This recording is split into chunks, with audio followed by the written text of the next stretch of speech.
پہلے میرے متعلق سوال ہوگا۔ بعض روایتوں میں ہے کہ ساق عرش پر لکھا ہوا ہے،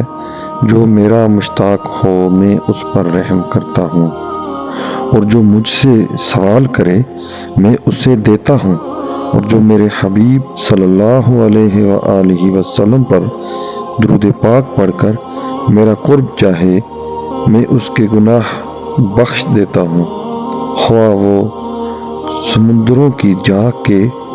برابر کیوں نہ۔ ایک اور جگہ آتا ہے کہ رسول اکرم صلی اللہ علیہ وسلم نے فرمایا، جب دو دوست آپس میں ملتے ہیں اور مصافحہ کرتے ہیں اور حضور صلی اللہ علیہ وسلم پر درود پاک پڑھتے ہیں تو جدا ہونے سے پہلے دونوں کے اگلے پچھلے گناہ بخش دیے جاتے ہیں۔ ایک اور جگہ پر آتا ہے، ایک حدیث شریف ہے کہ اے میری امت، تمہارا مجھ پر درود پاک پڑھنا قیامت کے دن پل صراط کے اندھیرے میں تمہارے لیے نور ہوگا،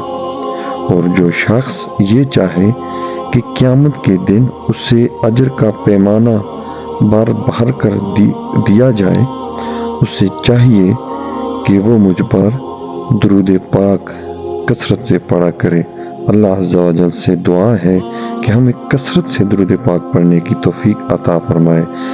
اور آپ صلی اللہ علیہ وسلم کے نقش قدم پر چلنے کی توفیق عطا فرمائے۔